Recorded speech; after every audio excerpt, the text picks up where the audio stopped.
दोस्तों, हमारे channel study रूप में आप सभी का बहुत बहुत स्वागत है। आज के इस वीडियो में हम तंत्रिका तंत्र के दूसरे भाग परिधि तंत्रिका तंत्र और स्वचालित तंत्रिका तंत्र के बारे में पढ़ेंगे। इससे पहले वीडियो में हमने केंद्रीय तंत्रिका तंत्र के अंतर्गत मस्तिष्क और मेरुरज्जु के बारे में पढ़ा था। इसके साथ ही हम मनुष्य में पाए जाने वाले विभिन्न प्रकार के अंतःस्रावी ग्रंथि और अंत में हम पढ़ेंगे कि पौधों में कौन कौन से प्रकार के हार्मोन पाए जाते हैं और उनके कार्य क्या हैं। तो चलिए स्टार्ट करते हैं। सबसे पहले परिधि तंत्रिका तंत्र क्या होती है। हमने पढ़ा था कि केंद्रीय तंत्रिका तंत्र के अंतर्गत मस्तिष्क और मेरुरज्जु आते हैं, तो यह तंत्रिका तंत्र का दूसरा भाग होता है। तंत्रिका तंत्र बहुत से तंत्र से मिलकर बना होता है, तो इसका दूसरा भाग है परिधि तंत्रिका तंत्र। परिधि तंत्रिका तंत्र के अंतर्गत मस्तिष्क और मेरुरज्जु से निकलने वाली तंत्रिकाएं आती है। इसमें जो है कपाली तंत्रिका शामिल होती है और मेरुरज्जु तंत्रिका शामिल होती है। मस्तिष्क से जो तंत्रिका निकलती है उसे कहा जाता है कपाली तंत्रिका, जबकि मेरुरज्जु से निकलने वाली तंत्रिकाओं को कहा जाता है मेरुरज्जु तंत्रिका। इस संख्या को हमें याद रखना है। मनुष्य के शरीर में 12 जोड़ी कपाली तंत्रिका होती है, जबकि 31 जोड़ी जो है मेरुरज्जु तंत्रिका होती है। अब हम अगला पढ़ते हैं कि स्वचालित तंत्रिका तंत्र क्या होती है। स्वचालित तंत्रिका तंत्र के माध्यम से हमारे शरीर के जो आंतरिक अंग होते हैं उनकी रक्त वाहिनियों को तंत्रिकाओं की आपूर्ति की जाती है। तंत्रिका हमारे शरीर के विभिन्न अंगों तक फैला होता है और उसी के माध्यम से जो आवेग होते हैं उनका संचरण होता है। तो जो रुधिर वाहिनियाँ होती है, रुधिर नलिकाएँ होती है, उसमें तंत्रिका की आपूर्ति स्वचालित तंत्रिका तंत्र के माध्यम से होती है। स्वचालित तंत्रिका तंत्र 2 प्रकार के होते हैं, अनुकंपी तंत्रिका तंत्र और दूसरा होता है परानुकंपी तंत्रिका तंत्र। अनुकंपी तंत्रिका तंत्र जो कार्य करता है उसके विपरीत परानुकंपी तंत्रिका तंत्र कार्य करता है। मान लेते हैं अगर अनुकंपी तंत्रिका तंत्र किसी चीज़ की वृद्धि करता है, बढ़ाता है, तो उसके विपरीत परानुकंपी तंत्रिका तंत्र उसे कम करता है। तो ये एक दूसरे के विपरीत होते हैं। तो चलिए सबसे पहले देखते हैं कि अनुकंपी तंत्रिका तंत्र के कार्य क्या होते हैं। हमने कुछ महत्वपूर्ण बिंदुओं को शामिल किया है जो कि परीक्षा की दृष्टि से महत्वपूर्ण है। सबसे पहला कार्य है आँख की पुतलियों को फैलाना। हमारे नेत्र में जो पुतली पाई जाती है उसे फैलाने का कार्य अनुकंपी तंत्रिका तंत्र के माध्यम से किया जाता है। उसके पश्चात अगला है हृदय स्पंदन को बढ़ाना। अगला जो एड्रिनल ग्रंथि होती है उसमें जो स्रावित होने वाले हार्मोन्स है उसके दर को बढ़ाना अनुकंपी तंत्रिका तंत्र के माध्यम से होता है। आँख की जो पुतलियाँ फैली होती है उसे सिकुड़ने का कार्य परानुकंपी तंत्रिका करती है। हृदय का स्पंदन जो बढ़ा हुआ होता है उसे कम करने का कार्य परानुकंपी तंत्रिका तंत्र करती है। अर्थात हम समझ सकते हैं कि जो अनुकंपी तंत्रिका तंत्र कार्य करती है उसके विपरीत परानुकंपी तंत्रिका तंत्र कार्य करती है। अगला दिया गया है जो श्वसन की दर होती है उसे तीव्र करना। उसके पश्चात अगला दिया गया है पाचन ग्रंथियों के इस्तेमाल को कम करना और अंत में दिया गया है रक्त में शर्करा के स्तर को बढ़ाना। हमारे शरीर में जो भी तत्व पाए जाते हैं वह एक निश्चित सामान्य स्तर तक होना चाहिए। अर्थात हमारे शरीर में जो शर्करा की मात्रा होती है वह भी एक निश्चित स्तर पर होना चाहिए। अर्थात शर्करा की मात्रा न तो अधिक होनी चाहिए न ही कम होनी चाहिए। उसी प्रकार आयोडीन की मात्रा भी अधिक या कम नहीं होनी चाहिए। आयरन की अधिकता और कमी से भी बहुत सारे रोग होते हैं, इसलिए हमारे शरीर में विभिन्न प्रकार की तंत्रिका तंत्र के माध्यम से इन सभी का नियंत्रण किया जाता है और यह एक नियंत्रण और समन्वय तंत्र के रूप में कार्य करता है। इन सभी पॉइंट को हमें याद रखना है, यह परीक्षा की दृष्टि से महत्वपूर्ण है। उसके पश्चात हम अगला पढ़ते हैं। अगला है पौधों में रासायनिक समन्वय। पौधों में तंत्रिकीय समन्वय नहीं होता है। पौधों में तंत्रिका तंत्र नहीं होती है, उनमें केवल रासायनिक समन्वय होता है।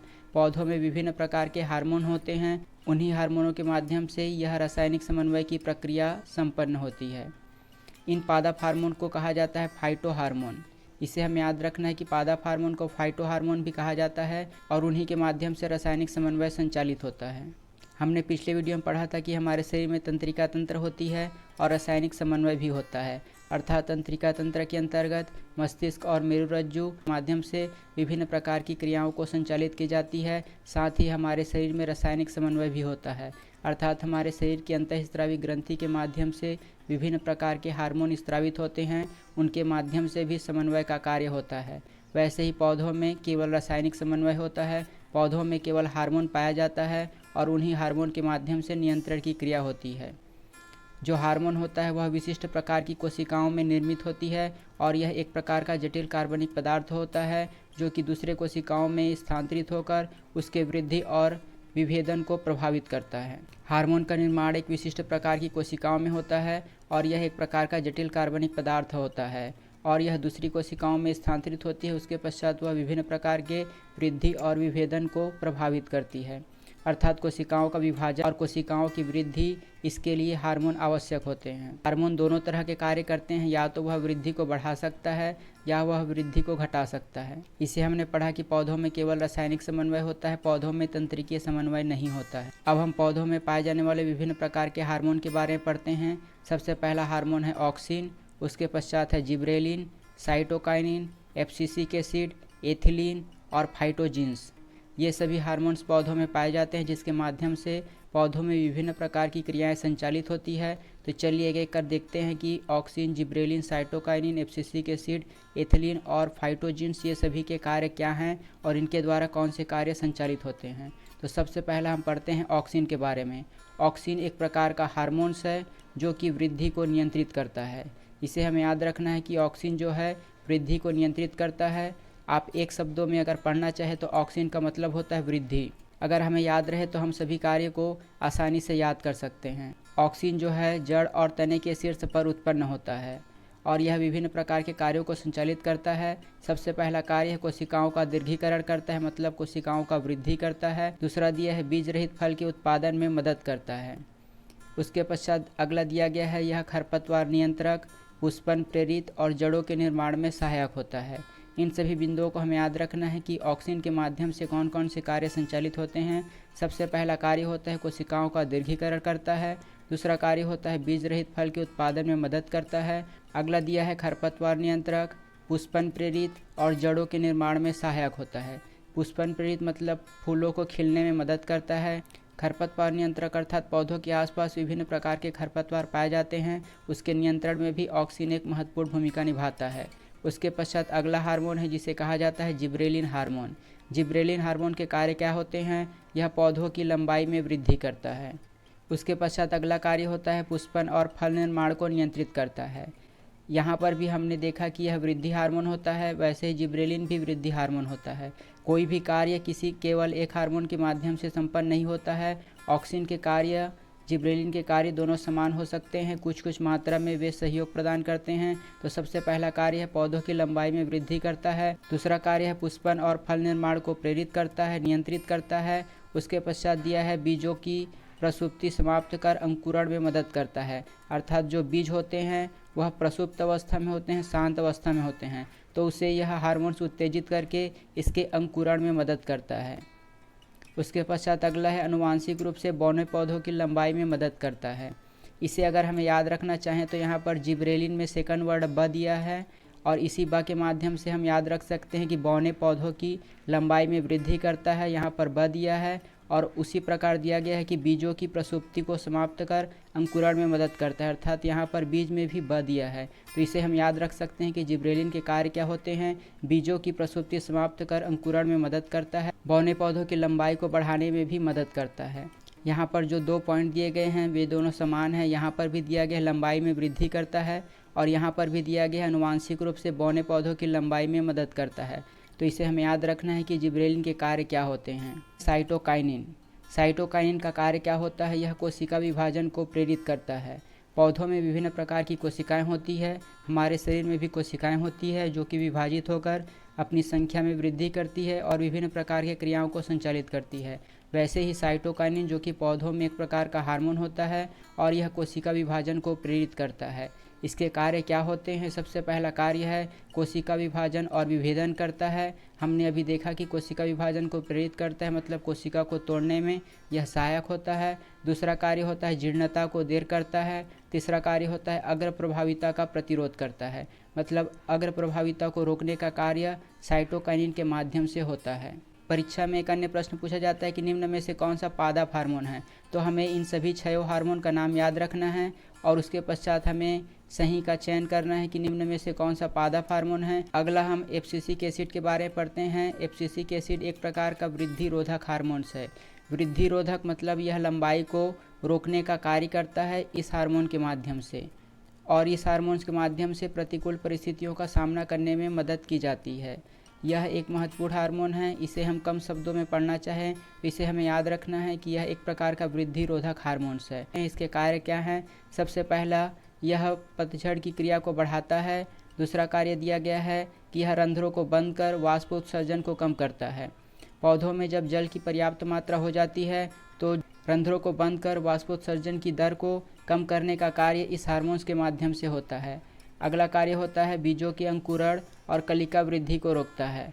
हमने देखा यह वृद्धि रोधक हार्मोन्स है, तो इसका कार्य है यह बीजों का अंकुरण को रोकता है और कलिका वृद्धि को भी रोकता है। अर्थात सबसे पहले एक हार्मोन जो है बीजों को प्रसुप्त अवस्था से उसे अंकुरित करने में सहायता करता है। वहीं जो एब्सिसिक एसिड होता है जब वह पर्याप्त मात्रा में अंकुरित हो जाती है तो उसके अंकुरण को रोकता है और कलिका वृद्धि को भी रोकता है। अब हम अगला हार्मोन पढ़ते हैं। अगला हार्मोन है एथिलीन हार्मोन। एथिलीन हार्मोन गैसीय प्राकृतिक और वृद्धि नियंत्रक हार्मोन होता है। एथिलीन हार्मोन एकमात्र ऐसा हार्मोन होता है जो कि गैस अवस्था में पाया जाता है। यह एक अत्यंत महत्वपूर्ण प्रश्न है कि ऐसा कौन सा हार्मोन है जो कि गैसीय अवस्था में पाया जाता है। तो एथिलीन एकमात्र ऐसा हार्मोन है जो कि गैसीय अवस्था में पाया जाता है। एथिलीन हार्मोन के संबंध में एक अन्य महत्वपूर्ण चीज़ है कि यह फलों को पकाने में सहायक होता है। तो इस बिंदुओं को हमें याद रखना है कि एथिलीन के माध्यम से फलों को पकाने में सहायक होता है और यह गैसीय अवस्था में पाया जाता है। इसके कार्य क्या होते हैं? तो इसके कार्य होते हैं यह फलों को पकने में प्रेरित करता है, तनों की लंबाई में वृद्धि करता है और नर पुष्पों का विकास करता है। इन तीनों बिंदुओं को याद रखना है और इन बिंदुओं के साथ सबसे महत्वपूर्ण चीज़ होता है फलों के पकने में सहायक होता है। उसके पश्चात जो अगला हार्मोन होता है वह होता है फ्लोरोजीन्स, और यह जो हार्मोन होता है वह फूल खिलाने में मदद करता है। तो इन सभी हार्मोन के बारे में हमें याद रखना है कि कौन से हार्मोन के क्या कार्य होते हैं और उनकी कुछ विशेषताएं क्या है। इसके पश्चात हम कुछ बिंदु पढ़ लेते हैं जो कि परीक्षा की दृष्टि से महत्वपूर्ण हैं। सबसे पहला होता है फाइटोक्रोम। फाइटोक्रोम क्या होता है? तो पादपों में पाए जाने वाला यह एक प्रकार का कण होता है और इस कण के माध्यम से जो प्रकाश आवर्तन की प्रक्रिया होती है उसे उत्तेजित किया जाता है। प्रकाश आवर्तन क्या होता है? पुष्पन और बीजों का जो अंकुरण होता है उसका नियमन जो है प्रकाश की समय सीमा पर निर्धारित करता है और पौधों पर इसी प्रकाश के प्रभाव को कहा जाता है प्रकाश आवर्तन। अर्थात पौधों में पुष्पन और बीजों के अंकुरण का जो नियमन होता है वह प्रकाश की समय सीमा के माध्यम से निर्धारित होती है। तो यही कार्य जो है फाइटोक्रोम के माध्यम से होता है। फाइटोक्रोम एक प्रकार का कण होता है जो प्रकाश के आवर्तन को उत्तेजित करता है और फाइटोक्रोम के माध्यम से वातावरण और पौधों के मध्य में समन्वय स्थापित होता है। इस बिंदु को हमें याद रखना है कि फाइटोक्रोम जो है प्रकाश आवर्तन को उत्तेजित करता है।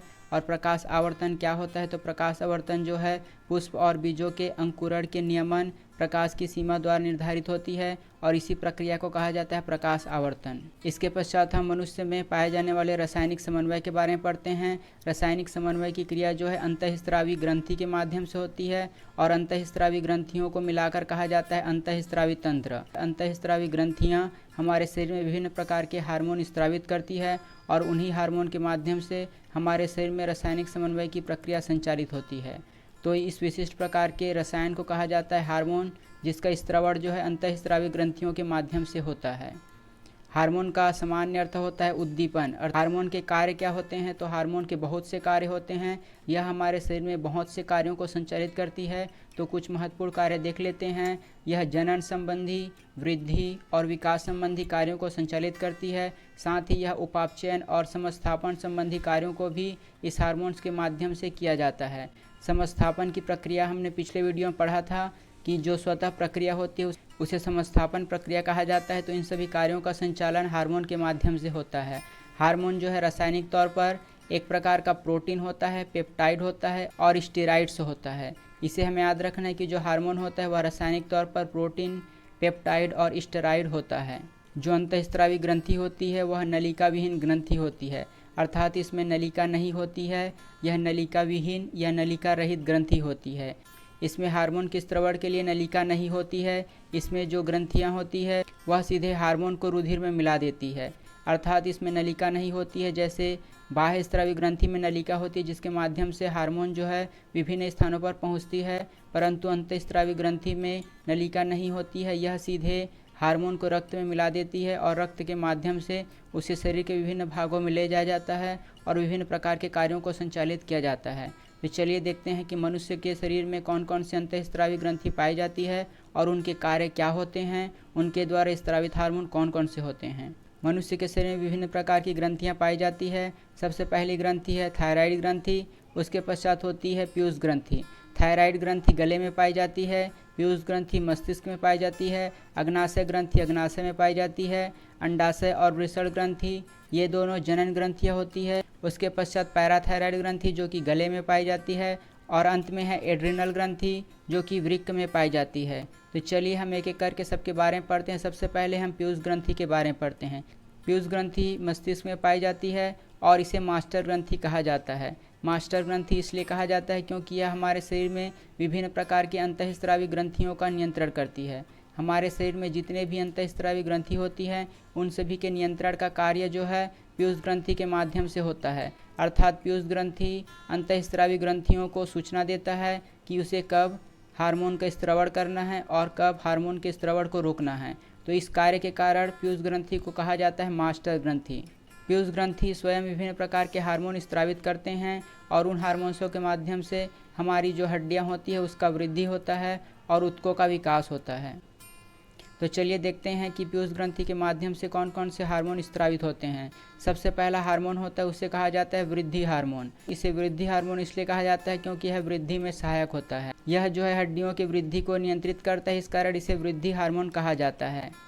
और इस हार्मोन की अधिकता से भीमकायता नामक रोग होता है। अर्थात जो मनुष्य होता है उसके हाथ पैर बहुत लंबे हो जाते हैं और उसकी ऊंचाई बहुत बढ़ जाती है। अर्थात बचपन में जब इस हार्मोन्स का अत्यधिक स्रावण होता है तो भीमकायता होती है, जबकि बचपन में यदि किसी व्यक्ति के इस हार्मोन की कमी हो जाती है तो उसका शरीर का विकास रुक जाता है और वह बौना हो जाता है। और इसी बौनेपन का कारण होता है पीयूष ग्रंथि से स्रावित होने वाला हार्मोन्स वृद्धि हार्मोन्स। इसके नाम से हमें याद रखना है यह हड्डियों की वृद्धि में सहायक होता है और इसकी अधिकता से भीमकायता होती है। अर्थात मनुष्य का शरीर भीम जैसा हो जाता है, बड़ा आकार का हो जाता है, जबकि इसकी कमी से जो है बौनापन हो जाता है। अगला हार्मोन होता है वह है TSH हार्मोन। TSH हार्मोन का कार्य क्या होता है? तो TSH हार्मोन जो है थायराइड ग्रंथि को थायरोक्सिन बनाने के लिए उत्तेजित करती है। TSH हार्मोन पीयूष ग्रंथि के माध्यम से स्रावित होती है और इस हार्मोन का कार्य होता है कि यह थायराइड ग्रंथि को थायरोक्सिन बनाने के लिए प्रेरित करती है। थायराइड ग्रंथि हमारे गले के पास स्थित होती है, जिसे हम आगे विस्तार से देखेंगे। अगला हार्मोन होता है वह है ACTH hormone. ACTH hormone Piyush ग्रंथि के अंतर्गत स्रावित होने वाला हार्मोन है और इस हार्मोन का कार्य क्या होता है? यह अधिवृक्क ग्रंथि को कार्टिसोन बनाने के लिए उत्तेजित करता है। अधिवृक्क ग्रंथि हमारे वृक्क में पाई जाती है और इसके बारे में हम आगे देखेंगे। तो यह ACTH हार्मोन जो होता है वह अधिवृक्क ग्रंथि को कार्टिसोन बनाने के लिए उत्तेजित करता है। उसके पश्चात अगला हार्मोन होता है उसे कहते हैं गेनेडोट्रोपिक हार्मोन। यह गेनेडोट्रोपिक हार्मोन जो है जनन ग्रंथियों की क्रियाशीलता को प्रभावित करता है। हमारे शरीर में विभिन्न प्रकार की जनन ग्रंथियाँ होती है। वृषण और महिलाओं में अंडाशय होती है। उसकी क्रियाशीलता को प्रभावित करने का कार्य इस हार्मोन के माध्यम से होता है और इस हार्मोन का स्राव जो है पीयूष ग्रंथि के माध्यम से होता है। अगला हार्मोन होता है वह है दुग्धजनक हार्मोन।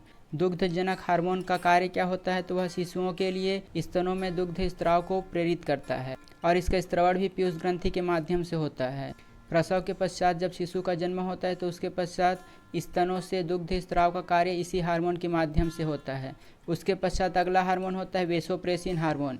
इन सभी हार्मोन का स्राव पीयूष ग्रंथि के माध्यम से होता है, इसे हमें याद रखना है और उसके कार्य क्या होते हैं उसे भी हमें याद रखना है। वेसोप्रेसिन हार्मोन क्या होती है? तो वेसोप्रेसिन हार्मोन जो है हमारे मूत्र में जल की मात्रा का नियंत्रण करता है। अर्थात जो वेसोप्रेसिन हार्मोन होता है वह मूत्र में जल की मात्रा का नियंत्रण करता है। हमारी जो मूत्र वाहिनियाँ होती है उसमें जल के अवशोषण को प्रेरित करता है। अर्थात इस अवशोषण की प्रक्रिया और उसे सामान्य स्थिति में छोड़कर यह हमारे शरीर में जल की मात्रा का नियंत्रण करता है। अब हम अगला पढ़ते हैं थायराइड ग्रंथि के बारे में। थायराइड ग्रंथि को और भी कहा जाता है औटू ग्रंथि। इसे हमें याद रखना है कि थायराइड ग्रंथि को औटू ग्रंथि कहा जाता है और यह गर्दन में स्थित होता है। गले में जो श्वास नली होती है उसके दोनों ओर लैरिक्स के नीचे यह स्थित होता है। हमारा जो गला होता है वहाँ पर यह स्थित होता है और वह सांस नली के दोनों ओर लैरिक्स के नीचे स्थित होता है। थायराइड ग्रंथि के माध्यम से जो हार्मोन स्रावित होते हैं उन हार्मोन्स को कहा जाता है थायरोक्सिन हार्मोन। यह एक अत्यंत महत्वपूर्ण हार्मोन है। तो इसके कार्य क्या होते हैं? यह कौन से कार्य को संचालित करता है? तो यह वृद्धि और उपापचयन को नियंत्रित करता है। इस हार्मोन के माध्यम से वृद्धि और उपापचयन का नियंत्रण होता है। थायराइड ग्रंथि को और भी कहा जाता है स्वभाव ग्रंथि। इसे हमें याद रखना है कि थायराइड ग्रंथि को स्वभाव ग्रंथि कहा जाता है। और थायराइड ग्रंथि के अल्प स्राव और अधिक स्राव से कौन से रोग होते हैं? तो अल्प स्राव से होने वाला रोग है उसे कहा जाता है वामनता, मिक्सोडिमा, घेंघा और हाशिमोटो रोग। इन सभी रोगों को हमें याद रखना है कि थायराइड ग्रंथि के अल्प स्राव से कौन सा रोग होता है। उसमें होता है वामनता, मिक्सोडीमा, घेंघा रोग और हाशिमोटो रोग। जबकि इसके अत्यधिक स्राव से दुर्बलता, पतलापन और अत्यधिक क्रियाशीलता होती है। उसके पश्चात हम अगला पढ़ते हैं एड्रिनल ग्रंथि के बारे में। एड्रिनल ग्रंथि को अधिवृक्क ग्रंथि भी कहा जाता है और यह हमारे वृक्क में पाया जाता है, अर्थात किडनी में एक प्रकार की ग्रंथि पाई जाती है। उस ग्रंथि को कहा जाता है एड्रिनल ग्रंथि, अधिवृक्क ग्रंथि। और इस ग्रंथि के माध्यम से जो हार्मोन स्रावित होता है उसे कहा जाता है एड्रीनलिन हार्मोन। इसे हमें याद रखना है कि एड्रिनल ग्रंथि के माध्यम से एड्रीनलिन हार्मोन स्रावित होता है और इस हार्मोन्स को कहा जाता है लड़ो उड़ो हार्मोन्स।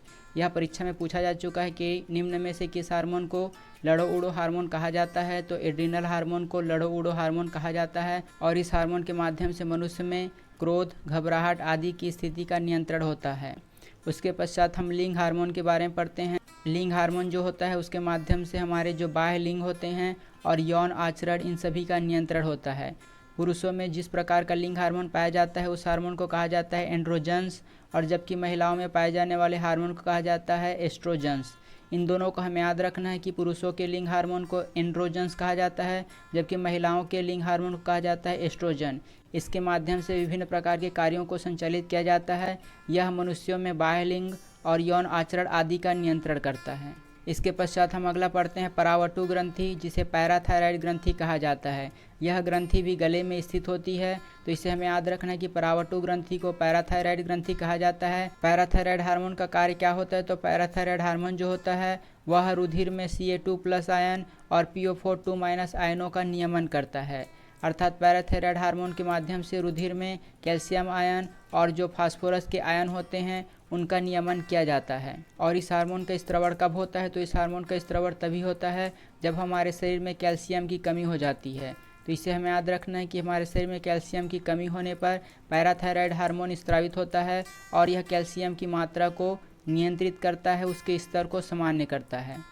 और इस हार्मोन के माध्यम से हमारे शरीर में कैल्शियम का अवशोषण की वृद्धि होती है और वृक्क के माध्यम से भी कैल्शियम के पुनः अवशोषण के लिए प्रेरित करता है। अर्थात हमारे शरीर में कैल्शियम की कमी होने पर यह हार्मोन स्रावित होता है और इस हार्मोन के माध्यम से हमारे शरीर में कैल्शियम का अवशोषण होता है, साथ ही वृक्क में भी कैल्शियम का पुनः अवशोषण होता है। और इसी के विपरीत एक अन्य हार्मोन होता है, उसे कहा जाता है कैल्सीटोनिन हार्मोन। यह भी पैराथायराइड ग्रंथि के माध्यम से स्रावित होती है। पहला हार्मोन पैराथायराइड हार्मोन के विपरीत कार्य करता है कैल्सीटोनिन हार्मोन।